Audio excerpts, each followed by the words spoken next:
Hello and welcome to IdeaGens TV's Acceleration Summit series. Today we have with us two very special guests, Sean Plater, the General Manager at WHUT-TV and WHUR-Radio, as well as Celeste Crenshaw, the Senior Producer at WHUT-TV. Welcome to you both. Thank you. Thanks for having us. Well, we are so excited to have you today. This is Howard University's TV and radio team here, so we are excited to get your insights as we begin this interview. So to jump right into it, can you both share a little bit about yourselves, as well as your roles and responsibilities at WHUT-TV? Celeste, why don't we start with you? Sure. Again, as you mentioned, I am Senior Producer at WHUT. And what I do is I produce several programs, but I also have input into some of the programs from a broader perspective. I produce the art show Artico, which is a monthly half-hour series that looks at the arts in the DMV area, all disciplines, outsider art, all kinds of arts, art forms and performance art. And then I also produce the TV version of the Daily Drum once a month. That has been a long ongoing series, radio series that is produced on WHUR radio. And then we also have other specials that come up. And I'm also involved often in the writing of commercials and narrating commercials and things like that. And we're constantly putting out new specials and things like that. So that's what I do. And you want to know a little bit about me beyond that, or? Yeah, absolutely. Okay, all right. Well, background, I've been working in this, I hate to say how long, but I've been working in this business for decades. I have worked in commercial TV, public television. I actually started out in radio, believe it or not, many years ago. And yeah, it's a fun business. And I worked for three PBS stations, WHUT, of course. I've worked for Channel 13 in New York. And I've also worked for WETA, which is another public television station here in our area. Well, Sean and Celeste, thank you both for introducing yourselves. For our global audience out there, Howard University is based out of the Washington, D.C. area, and the DMV is the District of Maryland and Virginia.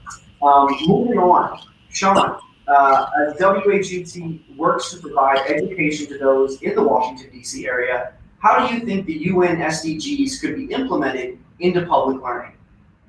Well, it's actually a perfect fit. A lot of the themes and the 17 themes that are outlined are in line with what public media is all about, from quality education, good health, clean water, poverty, and hunger. These are all issues that are important to the neighborhoods that we serve. And so, as we're in the school systems and producing content focused on education, these are topics that we touch on. And so I think that public media and WHUT in particular, it's a way that we can definitely do our part by, again, continuing to tell the stories of how do we make this world that we live in a better place, by doing some of these other things, focusing on education and the resources that exist. And again, that's really the core mission of what we do every single day. And so for us, it's a perfect fit of being able to tie in these themes and, again, tying it into the education and what educational opportunities we're providing for the school systems and for viewers that watch of all ages. So it's a perfect fit all the way around. Yeah, absolutely. I love it. Being a Washington, D.C. area native myself, I love the fact that there's a TV and a radio station dedicated to bringing in and educating, youth alike on these types of issues. Moving over to Celeste, you had mentioned, you work with art and culture in the community. So how can you see art in the community impact public policy and vice versa? Well, art influences society by, changing opinions, instilling values and translating experiences, and so, and the research has shown that, art affects fundamentally the self. And painting, sculpture, music, literature, and the arts are all, kind of considered the repository of the society's collective thoughts and ideas. And so I think that, artists have often been able to present material in a way sometimes that's even more palatable and whatever for people to accept. They think they're often being entertained, but in fact they're learning something at the same time. So I think that that's definitely art plays a very important role in that. In terms of vice versa, I mean, I think that, you know, when government or policy folks are doing things like, you know, handing out grants and setting up artist collectives and things like that, that's how the government or public policy can play into that to make sure that that there's diversity to the different kinds of art that's being creative and exposure to that. So I think that definitely they can work, you know, hand in hand, even though sometimes I would say sometimes they can be adversarial, but I think ultimately they can work things out. Yeah, absolutely. You know, living in Washington, D.C. myself, I've seen a lot of the art sometimes better portrays what the community and the individuals living in it feel or think, or the attitude towards it, you know, whether it be COVID related or political or whatever in nature. And so that leads me to my next question, which is, why do you think the arts, Celeste, within our community can create an impactful representation of inequalities and ultimately help further the UN SDGs? Okay. Well, you know, art is not created in a vacuum. You know, again, artists are an integral part of society. Their work often expresses viewpoints about society, and that includes politics and government, and has played a prominent role in politics. And the two, again, as I mentioned before, have a complex relationship.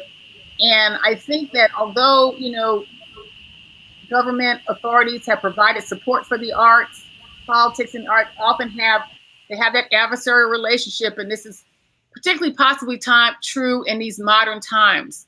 Many artists express political and social views through their work.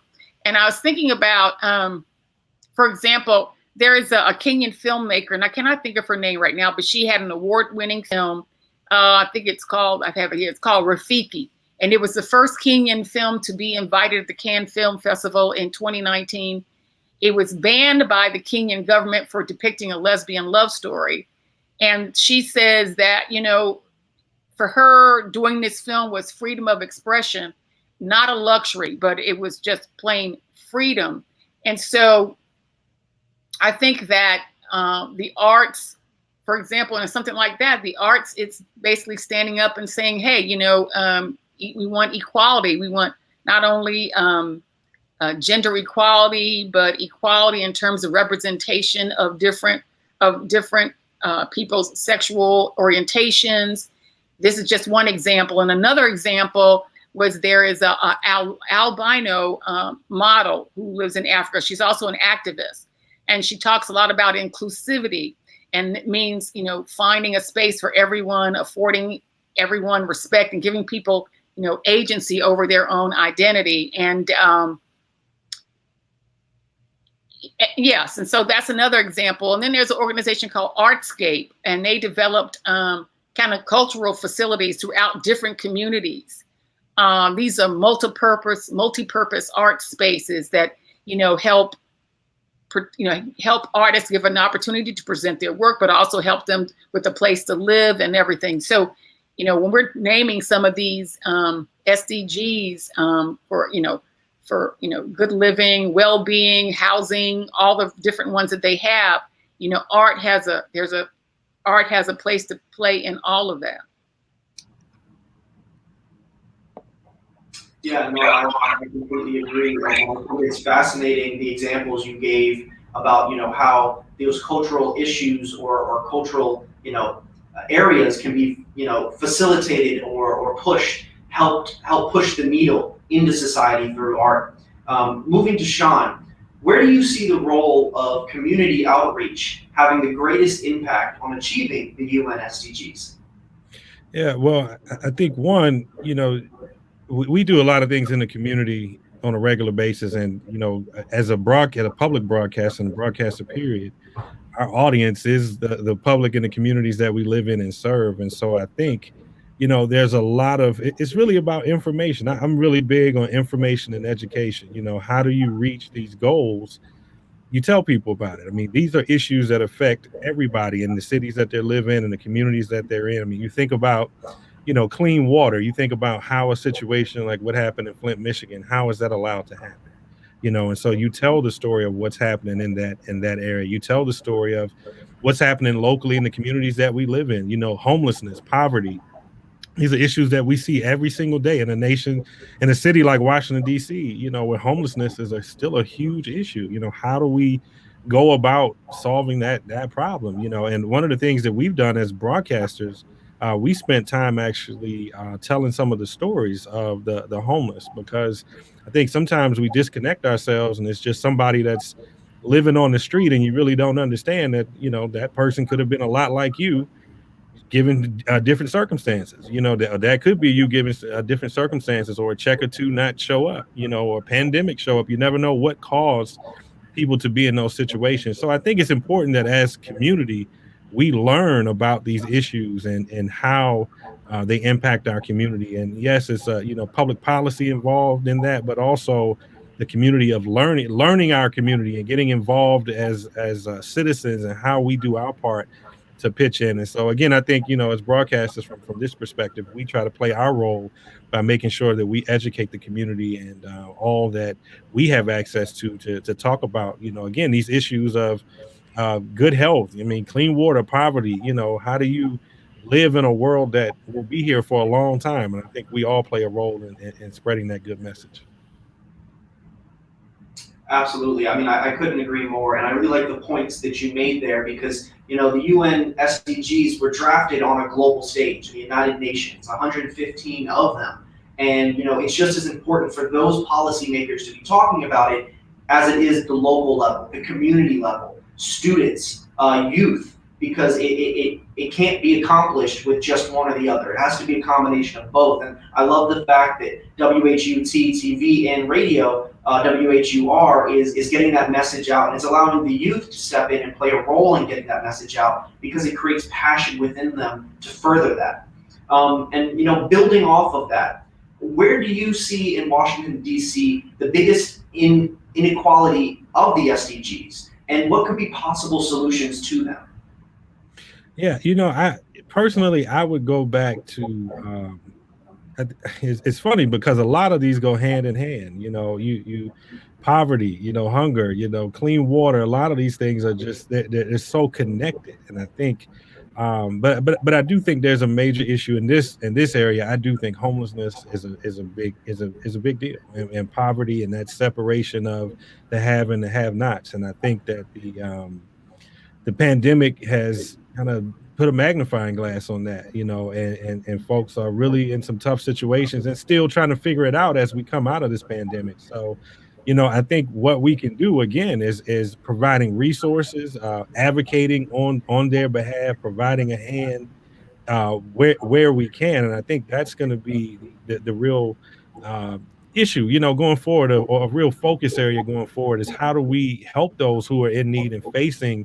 I mean, you have some folks who haven't received a check in months, or their business was closed or went out of business, went under, or the job that they were used to going to for 20 years, this doesn't exist anymore. And so, what resources do we put in place to help? Because again, it's all connected. Poverty. So if I don't have a job, eventually I'm going to end up with no money, and I may end up with no place to live. And so how do I help you, resume building? How do I help you, achieve that next job, or provide resources to help, put you in the right place to not end up on the street? And so I think there are many things and many resources that, we have access to. And, as an organization, that's something that we have put forward and continue to try to put forward, resources to help those in need. And as community, that's our job. Am I my brother's keeper? Yes, I am. And so we have to do our part to help the person that's beside us to make sure that they're able to go forward. And, these goals are, again, all important.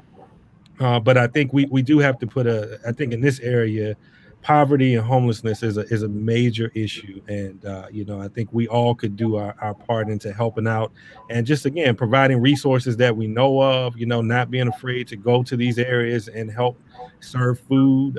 You know, just providing a helping hand however we can.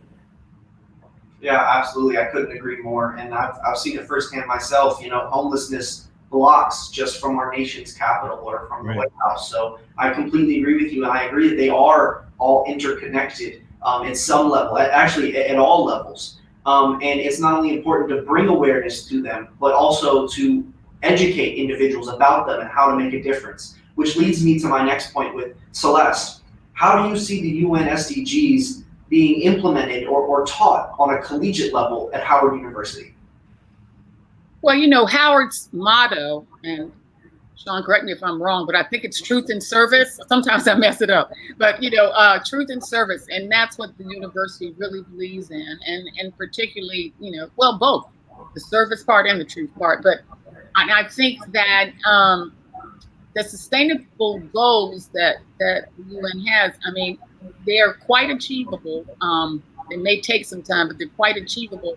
And on an academic level, I think that, you know, there are a number of fields of study where these goals can be talked about, and maybe there's some outreach work that can be done around it. I mean, looking, for example, at health and wellness, which I think is one of the goals. And I would add to that health disparities, because particularly, you know, in minority communities, there are a lot of health disparities. And I think that's also another issue that is significant in the DMV area and others. And so you have, you know, this fantastic medical school, the Howard Medical School, that is, you know, has graduated, you know, has graduated many, you know, fantastic physicians over the years who can look at things like health disparities and wellness and make sure that their students, you know how to adjust the way that they deal with patients and that kind of thing, given, you know, the system that we kind of have in place. Or, for example, the Department of Engineering, you know, they can talk about clean water and sanitation. And we have a fantastic legal department that has, you know, a long history dating back many, you know, years, that can look at things like equality, equity. So, I mean, I think Howard is well positioned as a university to tackle so many of these things. The School of Communications, for example, I mean, getting the word out, you know, about teaching how to get the word out about and educating people about these different issues. And the arts department too, getting back around to the arts. I mean, the artist can present a lot of visual. Teachers can give students assignments that are tied into some of these goals that that the that the UN is interested in, and make that a learning experience, not just for the students, but maybe for the community as well, with the presentation at an art gallery or a special community event. So I think there are many ways to approach this, and I think Howard is well positioned to, you know, to support this. Yeah, I couldn't agree more. And I love that there is a university within our nation's capital that is addressing these types of things through art, through communications, you know, the TV, radio aspect, and so much more being taught in the classroom. It really speaks to the university, the leadership, and, you know, the faculty that you all are a part of. So now I open this last question to both of you. What is your call to action as we continue to build a more sustainable world? Sean, why don't you start us off? Yeah, my call to action is selflessness, you know, and really I think everybody taking a look in the mirror and being able to really say that, you know, am I really doing all that I can to help make this world a better place? And that starts, you know, I think we all can do a little thing here and there that contributes to these goals. And so I think that's really important going forward, you know, really selfless. We live in a world where a lot of times it's a me world. But I guess the real question is, what can you do for the next person or the person that's in need? And I think that's how you achieve these goals, by being a community of people that are willing to help each other and to share resources, and to, again, not just make it all about me and what I have, but what can I contribute? How do I make this world a better place? I have two daughters, and I want this world to be better. I want them to live in a better world than what we even live in today. And again, I really just want to say the other piece is resources.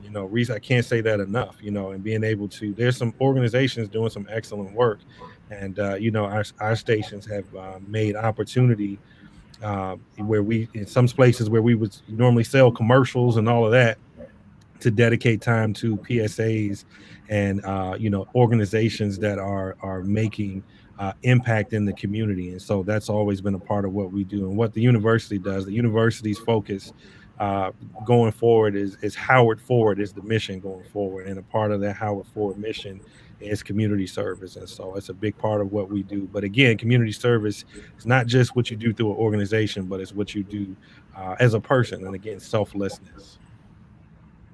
Absolutely. Selflessness and resources is what I heard there. And selflessness is done, on an individual level, which the UN SDGs have to be accomplished by. And resources are done on a local and community level, again, just as important and essential. So thank you. Celeste, what is your call to action? Well, I think that everybody can be an activist, but I think you need to think outside the box. I think that is the one thing. I think we have this idea about who can make an impact, right? And we think of people who are activists and people standing with mics and, standing outside talking or whatever, or pushing the envelope. But I think that if we all think outside the box of how we can contribute, how we can make incremental, steps toward being better in terms of biodiversity in our own lives, protecting the environment in our own right, in very small ways. And we don't always have to have a lot of money to throw behind things. I mean, that helps. It never hurts. But we can also just sort of become our own individual staunch advocates, where we advocates and activists. So we can do that by thinking about how do we do that, and in a unique way, and be innovative, be creative with it. So I think that's what I would recommend. Everybody being their own activist, I absolutely agree. And UN global goals, as ambitious as they are, will not be accomplished unless it is innovative solutions that we find, and spreading that awareness. And so I think both of you are playing a crucial part in doing that. And so now I would like to give you the opportunity to plug in WHUT and WHUR radio. And let us know, where can our viewers and our listeners tune in to watch your TV and your radio station out of Howard University? Sure. For WHUT, it's channel 32 over the air, and check your local cable listings for the channel in your areas. And also you can go online to the website at WHUT.org. We also have a PBS Kids channel on 32.2. And again, check your local cable listings for that channel in your area. As far as radio, WHUR is 96.3 FM in the Washington, D.C. area, also online at WHUR.com and the WHUR mobile app. We also have the Quiet Storm radio station, 24/7 Quiet Storm station at thequietstormstation.com. The students have a station that they operate called WHBC. It's all run by Howard University students. WHBC 96.3 HD3, and glasshouseradio.com is another platform that they operate. And lastly, we also operate 2 channels on Sirius XM satellite radio nationally. Channel 141 is called HUR Voices, and 142 HBCU, all programmed right here from the campus of Howard University. There are too many ways to tune in to our audience. So you guys have the opportunity now to hear from the localized students of Howard University. Sean Plater, General Manager at WHUT-TV and WHUR Radio, and Celeste Crenshaw, Senior Producer at WHUT-TV. Thank you so much for not only joining us today, but doing your mission and your part to educate and spread awareness to the UN SDGs. Thank you. Thank you for having us. Appreciate it.